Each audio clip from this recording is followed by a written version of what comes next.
I do believe that God is the same yesterday and today and forever. I think my understanding of that changes, which is that you can't wander away from God's love. That you can get a few things wrong and still enjoy the friendship and goodness of God, that this is not a thing that is in jeopardy.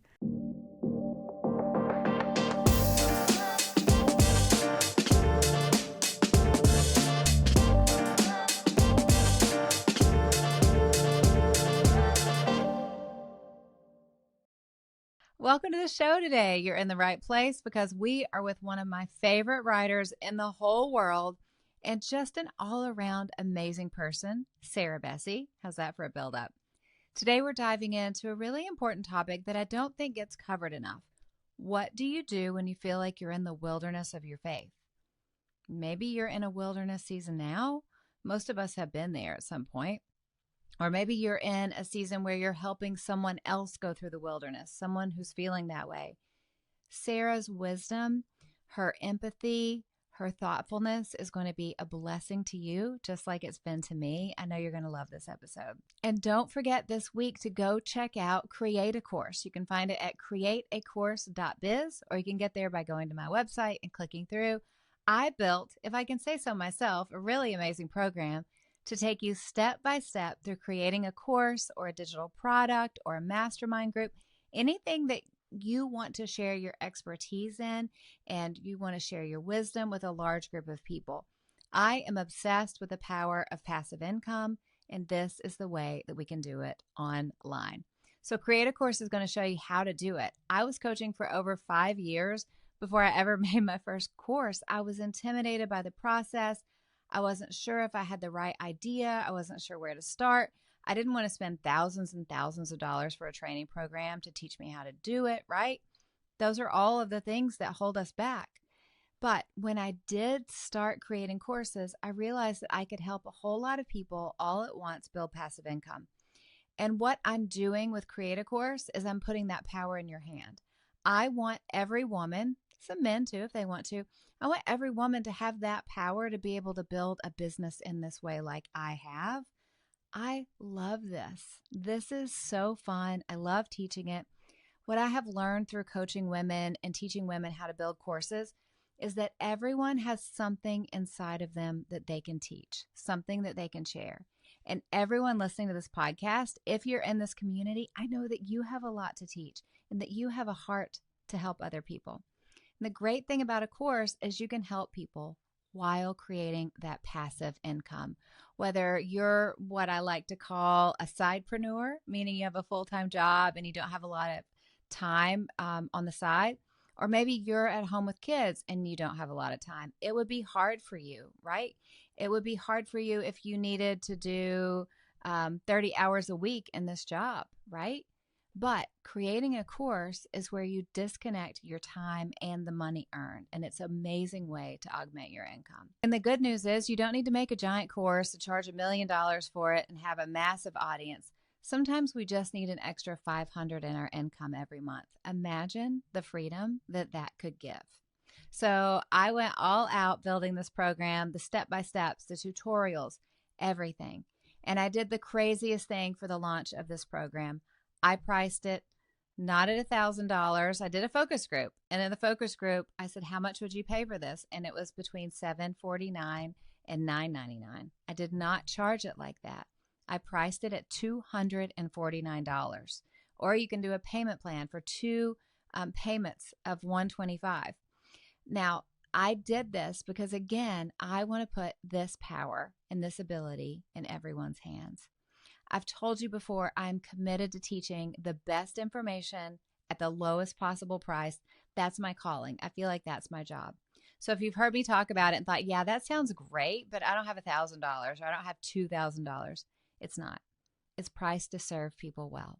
So go check it out before it closes. It's createacourse.biz, and it's only open for a couple more days, so don't miss your chance. Now, after we talk with Sarah, we are continuing the self-awareness series.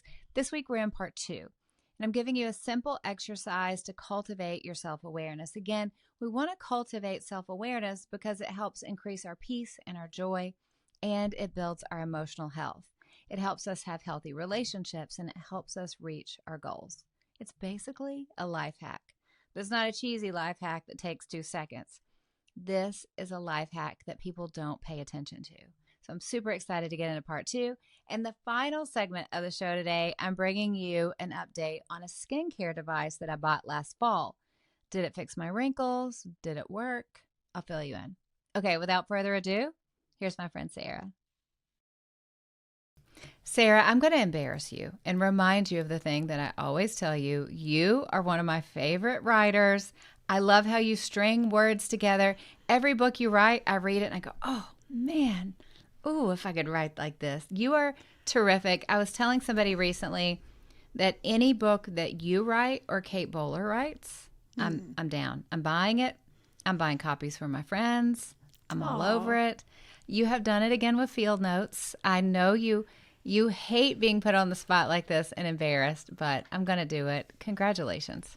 Thank you. Thank you, Allie. That means the world to me to hear. I don't know. It is kind of an odd thing of, putting something out there that feels really tender, but at the same time, it just, I don't know, we've walked this road beside each other or alongside of each other for a long time, kind of always cheering for each other in the corner. And so that means a lot to me to hear. Thank you. Well, thank you. Thank you for taking it. Okay.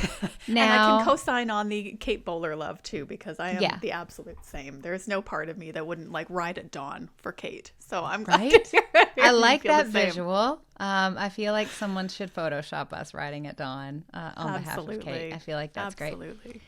Okay. So with every book, it almost always meant the author has gone through something rough, something traumatic, or their life has fallen apart in some way to make us produce a book. Like, no author just wakes up and goes, I was having a great time in my life and God told me I should write a book on this. And so I wrote a book on it and everything was roses. Like, the behind the scenes is whatever is going on. The fruit of that, if you're an author, turns out to be a book. So it's for everyone's benefit, but it always means we've been through something. Mm-hmm. What led up to field notes? Well, I mean, I would like to sign up for that package. The wherever the subscription model is for that version of being a writer, that's the one I would like. I think that this book was, a lot of what I do and have done in the last number of years has been within a community known as Evolving Faith, which is like a conference and a community for folks who are undergoing like a bit of a faith shift or found themselves kind of at that threshold of the wilderness of just, I don't know what kind of language people like to use. Some people like words like deconstruction. Other people like reimagining or their faith. I tend to like the phrase evolving faith because it lets me both release the things that need to be released, but also bring along the things that are still deeply meaningful or precious to me even if I understand them maybe a bit differently than I used to. And so the book was kind of born out of like, all right, if we were sitting here at having coffee together or having a conversation after my own experiences with deconstruction over the last, 20 years or so, but then also the last 10 years in particular of leadership and companionship in this lane. Here's all the things I would love to tuck in your pocket was kind of what it really came from, was almost this sense of like, that season of life is super lonely. Yeah. It just is. And oftentimes we feel this sense of losing our communities or our places of belonging, our certainties, whether it's about how we show up in the world or how we understand the world or even how we understand and relate to God. And so, it was kind of born out of that. I think it's, one part the struggle and the angst and the own journey of yourself, but then also this sense of like, okay, you know what? I'm not an expert, but I've learned a couple of things that I think would serve people well. And being able to offer those to people, maybe in hopes that it would spare them a couple of the ditches and overcorrections that I've experienced the hard way, but also give them some places to look for what's beautiful and what's good and what's healing and nourishing, what will bring wholeness to you on the other side of this as well. I think that maybe it's just even a little bit of hoping people aren't as afraid as maybe they can sometimes be when they enter the seasons.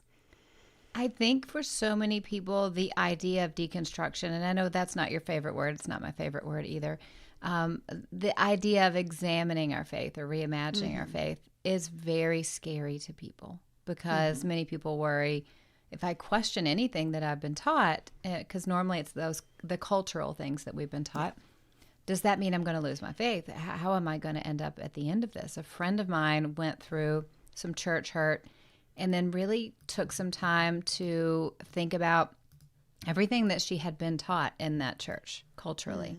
What's scriptural? What was cultural? She was examining everything. But it really threw her for a loop because the whole time she was afraid she wasn't going to come out on the other side okay. Now, she came out on the other side okay. She got into a new church family. Things are great. But just the idea of examining things and looking at what we've been taught and what fits and what God is actually calling us to, it's really scary. Why do you think it is so scary for people? It is really scary. And I think there's a couple of reasons why. I think first of all, there's the aspect of like, oh, I feel like I'm losing everything. I feel like I'm losing God. I feel like I'm losing every answer I've ever had. I feel like I stand to lose the people that I love a lot, because oftentimes the punishment for change can be pretty swift and merciless in some spaces. And we're aware of it, right? We know. True. I think especially as women, oftentimes you're aware of how swift the price is for stepping out of line, right? Yeah. And so there's that aspect of it. But I think there's also this other aspect of it's almost being spoken about like it is something to be afraid of.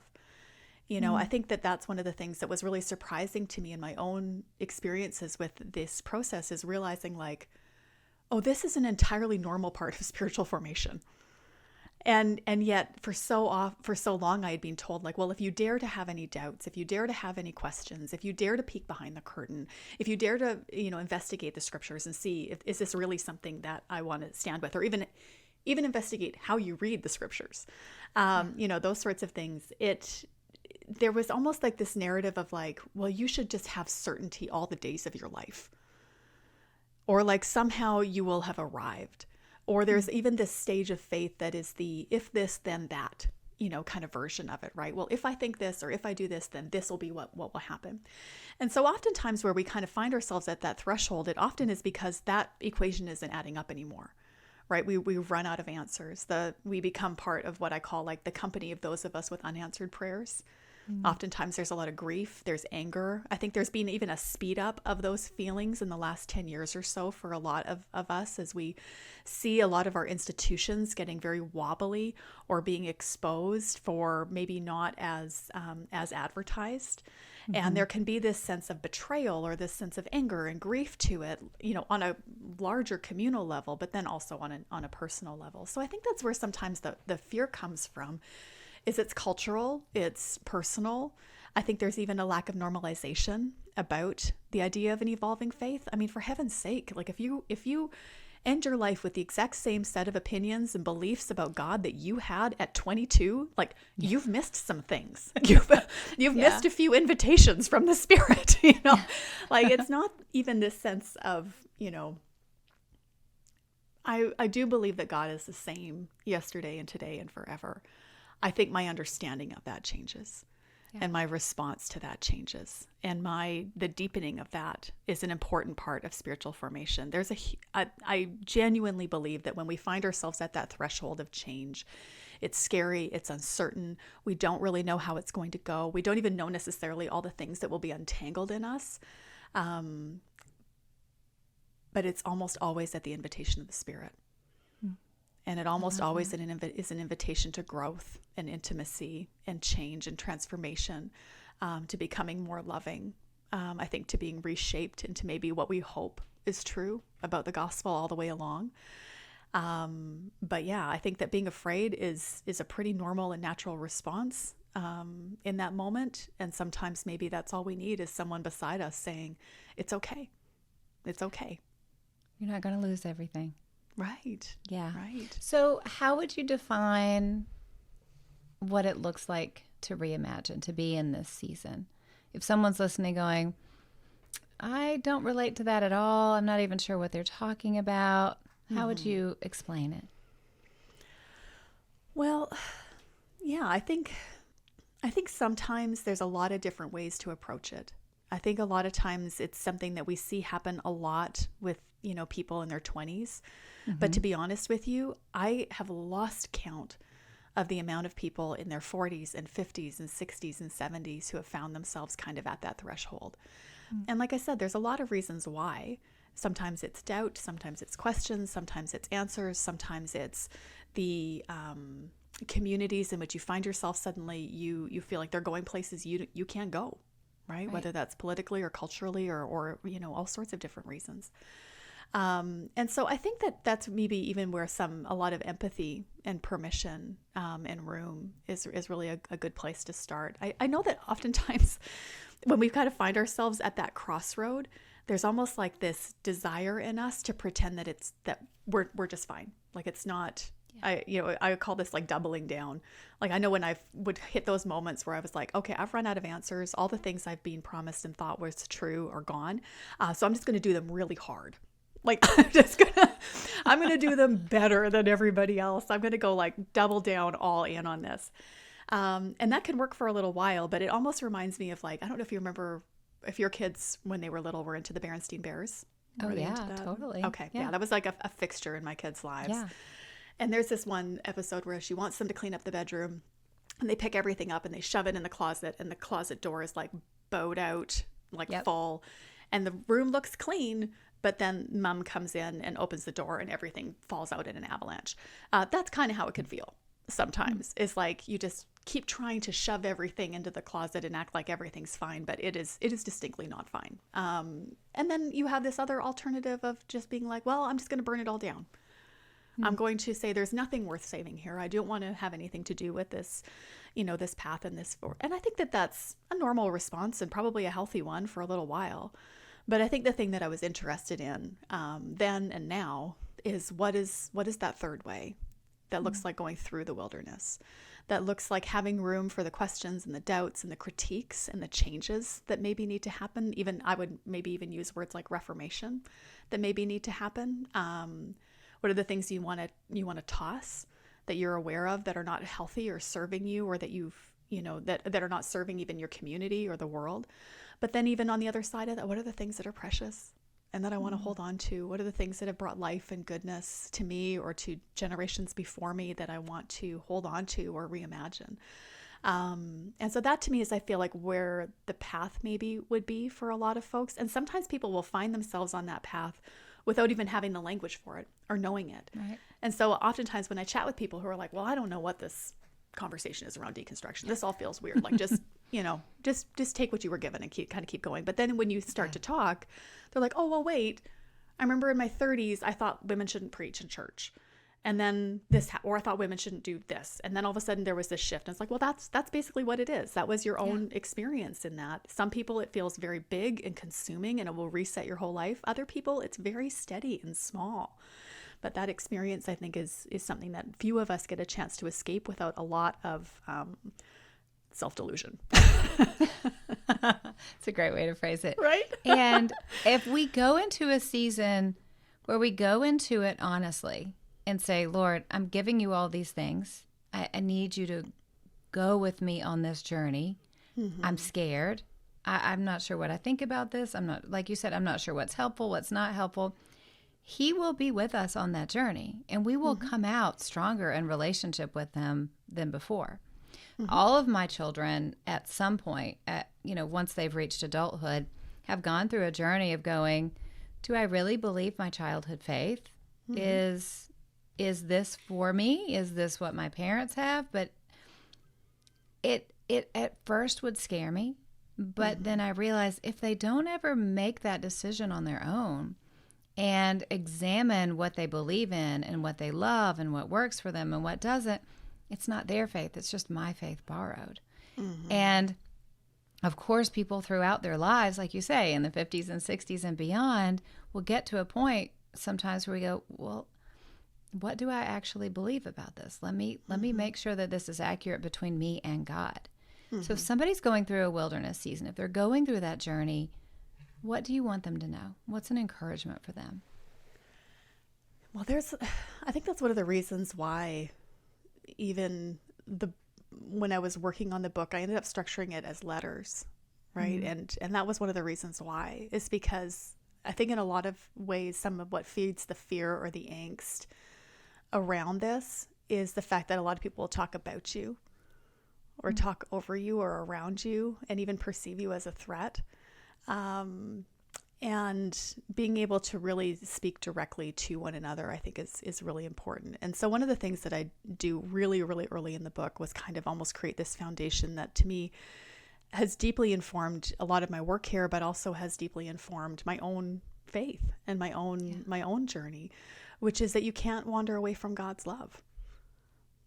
That you can get a few things wrong and still enjoy the friendship and goodness of God, that this is not a thing that is in jeopardy, that you can take a lot of the fear-based, judgment-based, panicky, choky things that you have heard and understand that the foundation for everything is how deeply God loves you, that there is no place you can wander away from God's love, and that the love of God is kind and patient even towards you.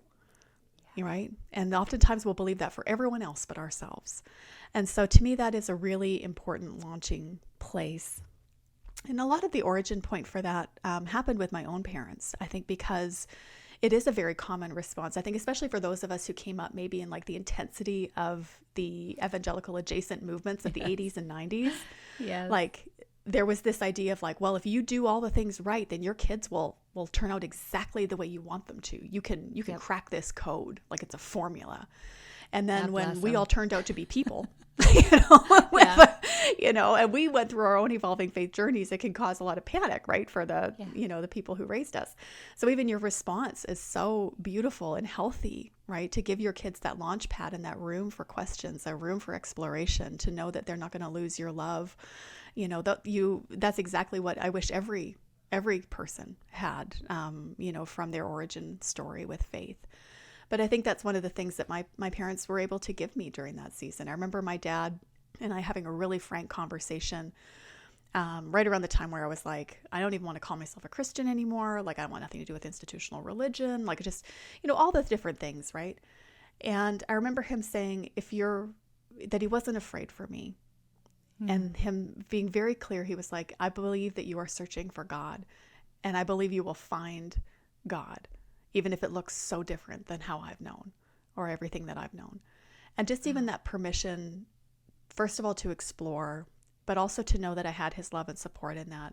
But even the fact that it may end very differently than the faith that he had at the time, which he's been on his own evolving faith journey. We all are. And so that gave me the first understanding of how inclusive and wide and generous and good the love of God is. And so, I think that that's a good starting point for people. I mean, I think that's kind of ultimately where I ended up going with the book, was saying, look, I don't know where you're going to end up. I don't know how this will end for you. It may look very different than what I've found. Probably should, to be honest, because everybody's got a very different story than mine. Yeah. But in the midst of all of that, you can't outwander God. And you can't run away from the love of God. That is still the thing that is holding everything, including the wilderness, inside you. I just think it's so good that you have spaces, you've provided spaces for people to have these conversations, because for so many people, especially those who've suffered through church hurt, it is easy to want to burn it all down and walk away. And to be able to say, you're going to be okay. You can't outrun the love of God. Jesus is with you. Let's examine it. Let's examine what's happened to you. Let's examine what you believe. Let's examine what you want, so you can heal. That there is this other option, as opposed to, well, I'm going to stay here in pain, or I'm going to burn it all down. Let's go through a healing process. It's so healthy. I think one of the things that has emerged, I mean, there's a dozen practices in the book, but the one that I think has served the most, well, I don't know, they've all been important, but the one that I found was the turning point for me was that exact thing that you just said, of just, it's not enough to just be against things. I need to begin to name what I'm for. And that was the beginning of the shift for me. And I think it's important for people to kind of tuck into their process as they're embarking on this. Oftentimes we start deconstruction, or we start an evolving faith journey because we are like, well, not that. I don't, this doesn't feel good. This doesn't feel right. This doesn't feel like what I know about God. This doesn't feel like how I feel like we should be doing. So we'll start often with our against, right? And oftentimes they're very big things. Sometimes they're very small things.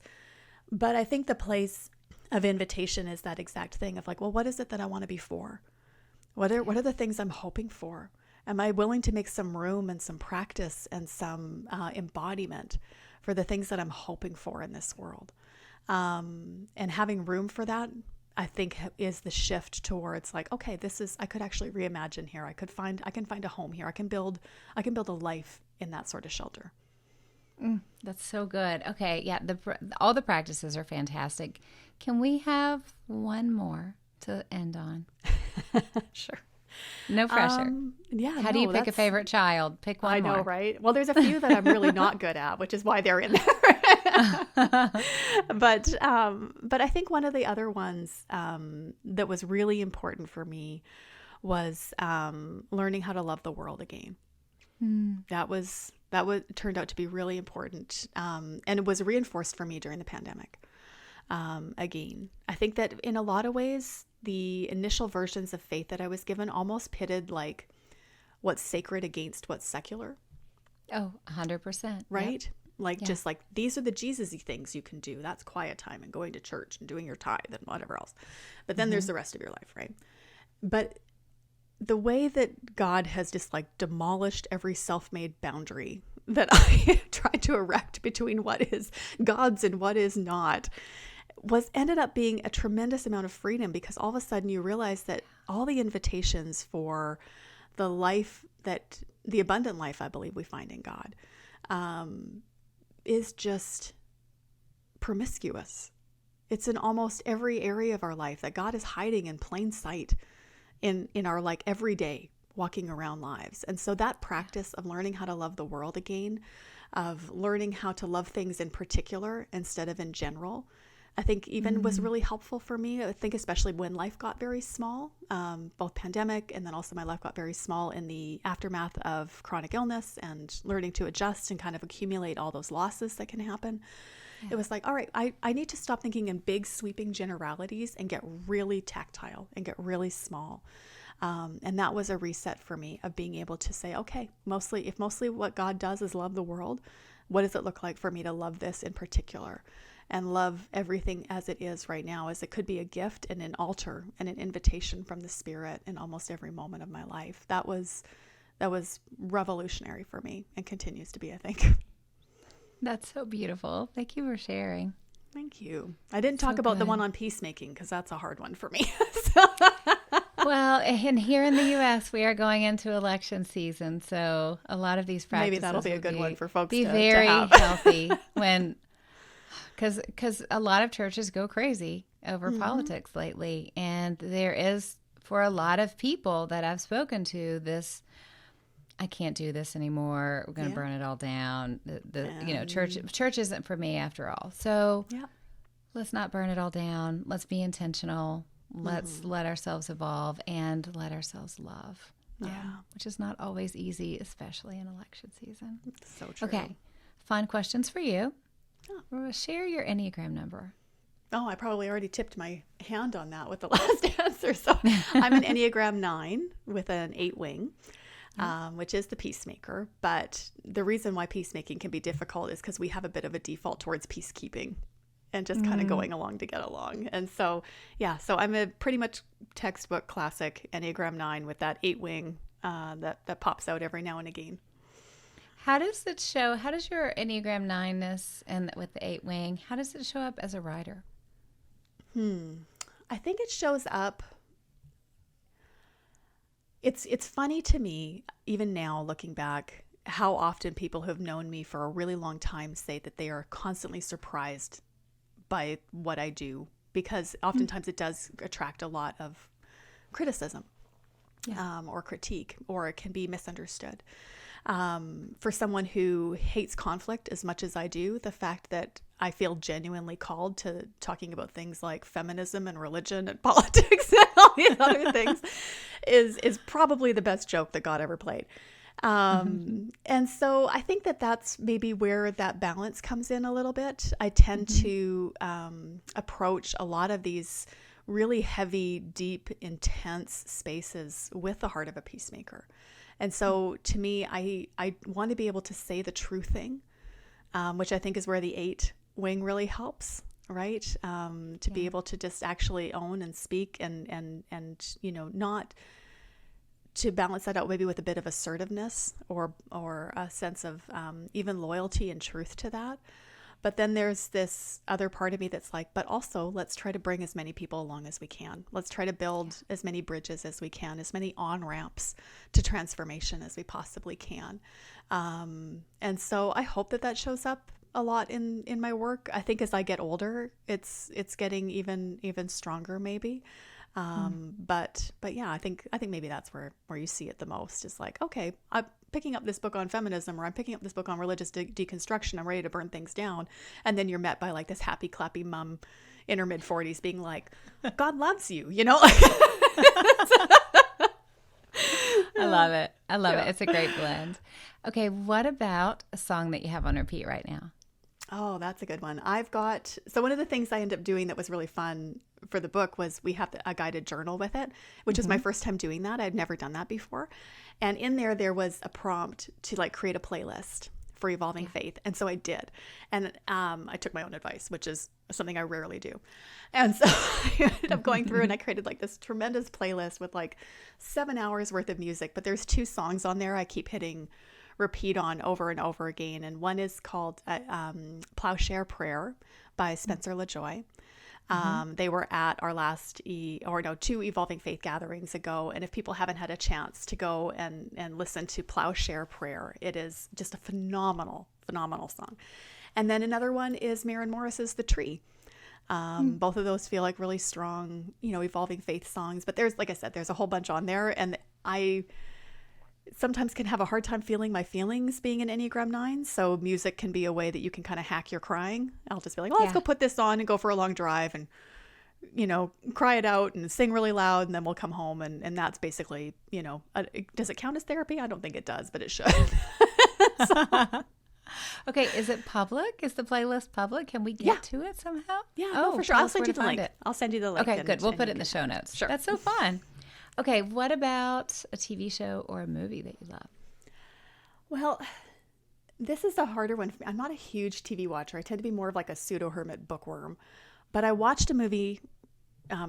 This is kind of hilarious. Like I never watch anything, really. But I watched this movie called Past Lives.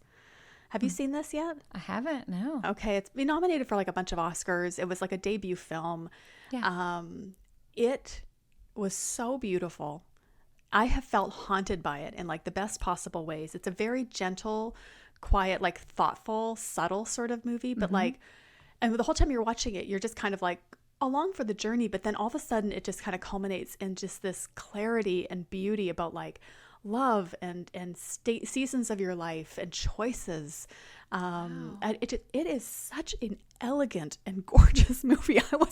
I have not stopped thinking about it, and it's been 6 weeks since I watched it. So I'm on a campaign that even if I haven't watched Barbie and Oppenheimer, everybody needs to be watching Past Lives. Okay, I do try to watch the nominated films. I have not this year, but I hope to after the Oscars. I know. Sometimes it takes a little while to catch up to all of them. Like there's just so many good ones, but so many. Yeah, it's I want to say, I can't remember. I think the director was Celine Song. Was their name. And so anyway, it's a beautiful movie. It's also got like these narratives around like immigration and second generation immigrants and people who stay home and people who go, and yeah, it just, I don't know, it's beautiful. Nice. See, this is why I asked this question, because otherwise I wouldn't have even heard.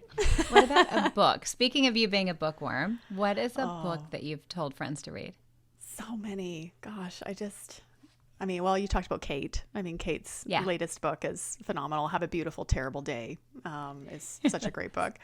I think Cole Arthur Riley's book, Black Liturgies, which is similar. It's, prayers and poems and meditations, really with a focus on like the Black interior life. But it is just, I don't know if people haven't read Cole Arthur Riley. She is one of the best writers writing these days. Like just someday we will look back and be like, how lucky were we to be reading in real time while Cole Arthur Riley was writing books. So those are a couple, like more in like the That's high praise coming from you.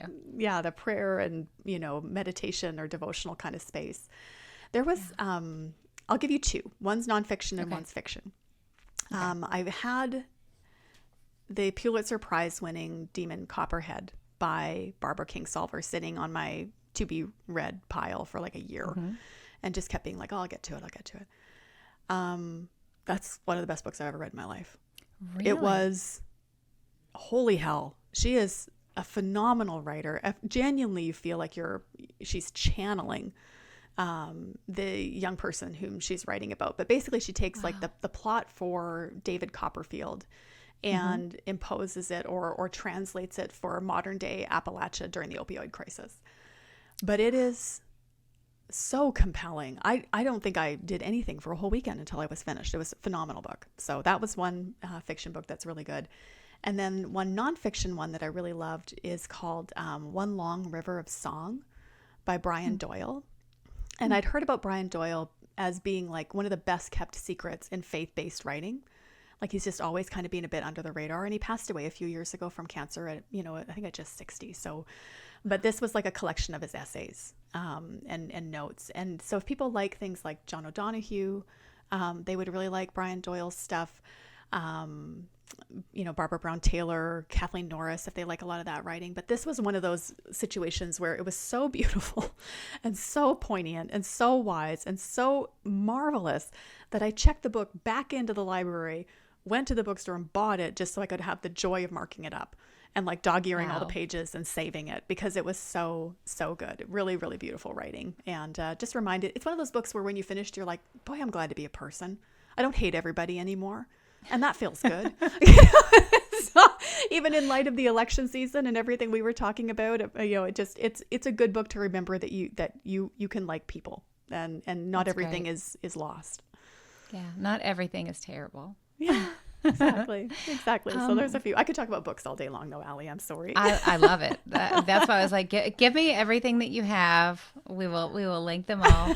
Okay. And a totally superficial question, which is always my favorite product. Ooh, favorite product. I love lipstick. This is, I'm always here for a good lipstick game. And one of my favorite ones right now, I got started with this. This is more money than I've ever paid for a tube of lipstick in my life. And I got started with it because Meghan, the Duchess of Sussex, talked about Charlotte Tilbury lipstick in an interview. And I was like, well, guess what I'm doing? I'm spending $30 on a tube of lipstick for the first time in my life. So I went out and bought one. But the one that I bought that I am completely in love with is just like the perfect shade of like a lighter, brighter red for spring. Or just, it's very, I don't know, it feels happy. It's a happy red for me. It's called No Walk of Shame by Charlotte Tilbury. Name. And I just am obsessed. It's the best lipstick I've ever had in my life. So that was one of them. Well, I know what I'm buying next. I love this. I love a good lipstick. Right?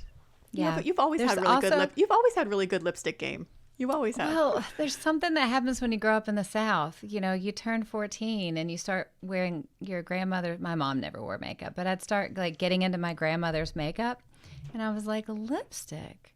I'm never going to be without this. This is so fun. It is. Absolutely. It is just one of those, it's like a form of armoring up and getting ready for what's coming next. 100%. When I first started preaching, I was like, you know what I'm going to do? I'm just going to wear red lipstick when I preach.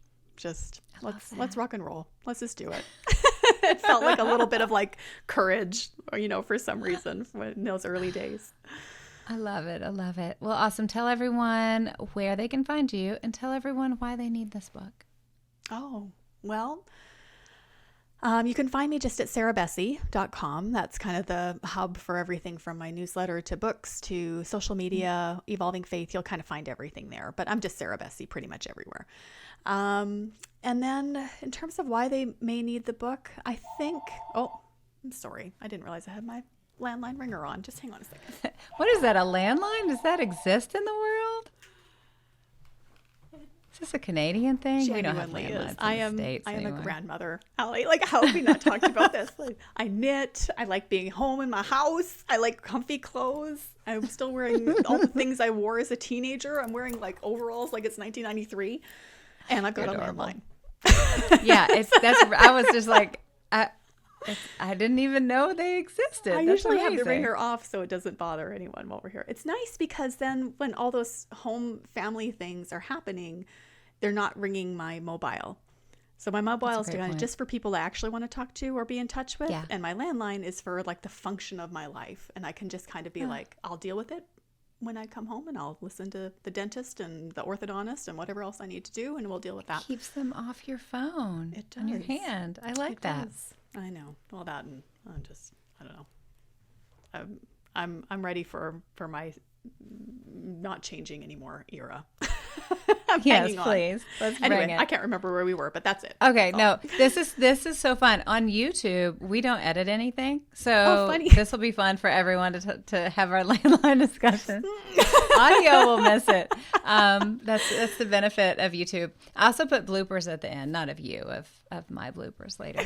The question was, why should people get this book? Why do they need it? Right. I think it would be a really good fit for anyone who has kind of found themselves at a moment of rethinking in their faith, or if they love someone who is, and are looking for what would be the ways that I can come alongside of them. What are the things that would be good to remind them of? What are the presents and the things maybe they're wrestling with to understand a little bit more? I think it's really hard to hang on to sometimes the faith that raised us, and it's equally hard to walk away from it. And so being able to have a companion and have a book and have a path that lets you reimagine what those possibilities may look like, and to live with an evolving faith, I think that's what we're going for anyway. So if people resonate with that, or they feel like connected to that, or if they know someone who's in the midst of that process right now, I think either one would find hopefully a little bit of a home there. That's wonderful. Well, thank you for coming back on the show. I think you are amazing. And how lucky are we that we live in a world where Sarah Bessey is writing books? Thank you so much, Allie. I appreciate that. How lovely is Sarah, right? Every time I can get her on the show, I want to have her on the show. I'm giving away copies of her book. You know what to do. If you are watching on YouTube, like and subscribe and leave a comment. And if you are listening on the podcast, take a screenshot, share it on your story, and tag me, and you will be entered to win a book. Okay, now let's get into coaching. This is part 2 of the self-awareness series. We saw last week how important self-awareness is and what it is and what it isn't. Here's an exercise to help you cultivate it. One of the things, this isn't going to be shocking, that women struggle with is connecting to our true selves, right? You know what I mean. We're always paying attention to what everyone else wants and what everyone else needs. So because of that, we end up neglecting our own wants and needs. I talked about this in Remaining You While Raising Them. It harms us and it harms our relationships. We bend over backwards to please other people, and we push ourselves beyond our limits to try to do a good enough job. And most of the time, we don't realize it for years and years.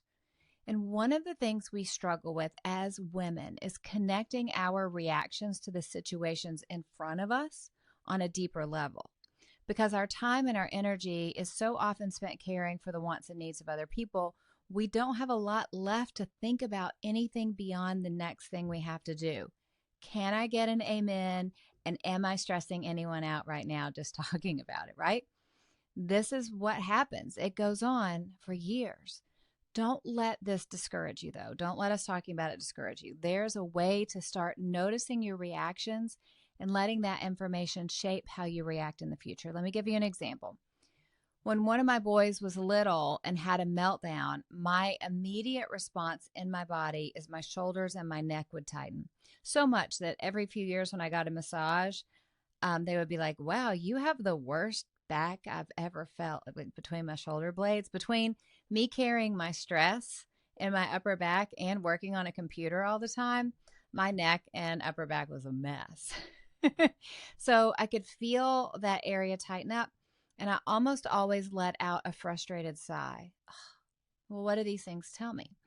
If I take the time to pause and ask myself in these moments, had I in those moments, I would have learned something about my wants and my needs. The tension in my body and that frustrated sigh could be telling me that I wanted to control the situation, right? I wanted to make the behavior stop. But that's pretty surface level. If I had dug in a bit further and asked myself why I wanted it to stop, I might have found out that I didn't want to be judged by people who could see that meltdown unfold, right? Or I just felt so exhausted by life. I didn't have the energy for it. I might have also found out that going slowly and being gentle to resolve that situation would make me late for the next thing I was supposed to do and the next people I was supposed to care for, more boys and back at home. And that stressed me out. I might have found out that I didn't have it in me to referee one more fight over something that felt dumb in the long run. Amen, right? So think about it. See what I mean? Look at how much in the moment I could have learned from taking a moment to pause and get curious about why I was reacting to that situation with tension and frustration. We can do this with so many different situations.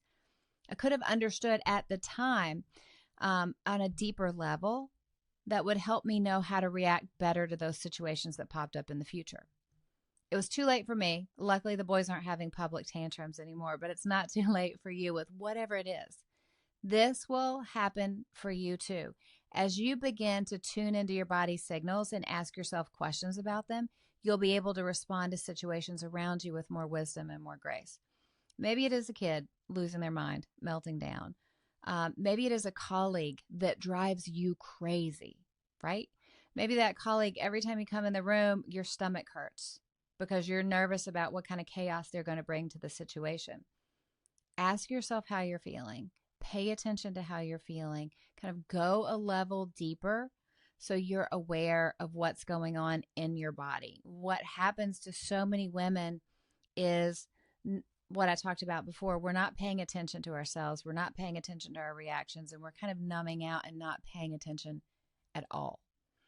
And what happens over time is this leads to greater burnout. This leads to greater emotional overwhelm. This leads to just not necessarily a lot of sadness, but definitely not happiness and a lot of nothing, right? So start paying attention, start going a level deeper, becoming aware of your reactions and how you feel about it so you can give yourself a lot of grace and a lot of wisdom along the way. This isn't something that you get really good at overnight. It takes some practice. Here's what I want you to do. Here's your action step. Over the next few days, when you feel yourself having a strong reaction, like someone cuts you off in traffic or a friend cancels plans again, pay attention to the physical response that you have in that situation. Like, take time to notice how your body feels. Is your chest heavy? Is your throat tight? Is your stomach flopping back and forth? For me, when I went through a really difficult time in my life, my stomach was upset all of the time. That was kind of my indication that something was wrong.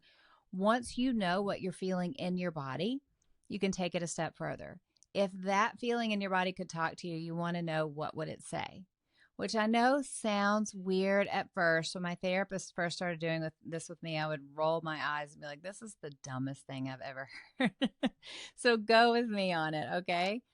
But if you can listen to your body and what that feeling would say without judging yourself, you are going to learn so much. I mean, seriously, close your eyes for a second and just say, what does this feel like? If that feeling in my body could talk to me, what would it say? It's amazing what will happen if you begin to give it a try. The point here is to acknowledge what you feel happening in your body and understand it more. And after you've listened to what that feeling would say, take a few deep breaths and decide what to do next. This is where you find awareness, right? Self-awareness is what all this is about. The information you've gathered from taking this pause will help you know not only how your body reacted, but why your body reacted. That's what's so important. By paying attention to your body and the feelings that bubble up when you're in stressful situations, you're becoming healthier. And like I said before, your family, your colleagues, everyone around you benefits along with you as you get healthier. So keep practicing this exercise of noticing, of listening, and responding. And over time, you're going to build a stronger connection to yourself and be better equipped to navigate life's challenges. Remember, you are worth investing in. Okay, next week, we're back with part 3 of the Self-Awareness Challenge. And I want you to know that I'm proud of you for investing in you and investing in your emotional health. Okay, recommendations. This is a wild one. If you're watching on YouTube, you get to see this in action. If you are listening, you'll just hear some sounds. Last November, I shared with you that I have a new skincare tool. It's an at-home laser called Nira, N-I-R-A. Show it to you right now. And the way it works is you use this laser on your face every day, and it's as strong as a laser treatment that you would get at a dermatologist or a med spa. I'm going to turn it on. And it's very cool. I wanted it for crow's feet and for wrinkles on my forehead. And I started getting this weird little crepey, dry turkey neck thing going on. Here's how it works. So you put it on. It's a beep at the beginning and a beep at the end. That's all you have to do every day. So I use it around my eyes. I use it on my forehead. I use it down here on my neck. Well, it's a very, very cool product. So I have the Nira. I really recommend it. You do have to use it every day, but you heard that little beep beep. That's the whole treatment area. Like you put that on your crow's feet or you put that on whatever, and that's the treatment time. So that works really well. It doesn't take long. I normally use it while I'm watching TV with the boys at night. I also got a red light panel, and I started using a formulation from a dermatologist called tretinoin. Now, it's been slow going, but I've seen great improvement in my face. But what was really shocking is my neck is better. So I noticed for months that I had a little bit of dry skin right here, if you're watching on my neck. And I was like, wow, I just need to moisturize. But no matter how much moisturizer I put on, it just was dry and hangy downy. And then I realized, oh my goodness, that isn't dry skin. Like I'm getting a turkey neck. So 6-month update. I wish I had taken a picture 6 months ago. I didn't think everything would work. I wish I had taken a photo, but after 6 months, turkey neck's gone. Like I don't know what did it for sure. Is it the tretinoin? Is it Nira? Is it the red light panel? I don't know. I've used all 3, but I will say it's worked really, really, really well. So if you are like me, I'm 47 and you're noticing some things, you don't have to go the route of needles and all sorts of things. You can kind of manage things on your own. So if you want the details, I know if I don't give you the details, somebody's going to email me for the details. So here's skincare details. I have this little device, the Nira, that I use every day. Like I said, your beep. That's how it is. I use it when I watch TV. I use red light on my face for 10 minutes a day, 6 days a week. And after I wash my face at night, I put on tretinoin, and then I wait about 20 minutes, and then I put Aquaphor over it because I'm an Aquaphor girl. And it's really cute that kids on TikTok now apparently have just discovered Vaseline and Aquaphor over their moisturizer. They call it slugging, which is apparently all the rage. But it's cute that they think they came up with it. My great aunt Pauline, who lived in her 90s and had amazing skin, she was putting Vaseline on her face 50 years ago. So our grandkids will probably think they came up with it again. That's great. Everybody needs the benefits of some Vaseline and Aquaphor. Now, of course, I will link everything in the show notes if you want to check out the Nira device or the red light panel that I use and the tretinoin cream. You have to get that from a doctor. I use a very light formulation. It's 0.025% because my skin is sensitive, but that formulation works fine for me. My skin has never been irritated by it. I know a lot of women are nervous that their skin's going to peel, but really you just want to use a super light formulation. A light formulation isn't any less effective for skin than a 0.5 or a 0.1 formulation. You just won't peel, but it will take a little bit longer to see results.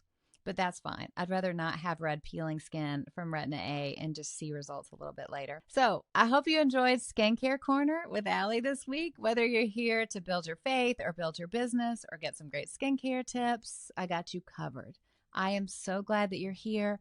I love that we get this time together every week because you know an investment in you, in your spiritual health, your emotional health, and your professional success benefits everybody in your life. I believe in what's inside of you. I believe in your dreams, and I know that you're making an impact on this world for good. That's why you're here every week. You're learning something. You're following God. You're taking step by step into the life that He has called you to live because God has created you to stand strong and bring something unique to this world that only you can bring. So keep stepping up. Keep showing up and keep loving well because you know the truth. You cannot break a woman who gets her strength from God. I love to get to coach you and equip you every week. I'll be back with you next Monday, and I hope you have a great day. Sorry, it's a little rough. Okay, back to it. Here we go. Oh, that was my Nero turning off, by the way. And out.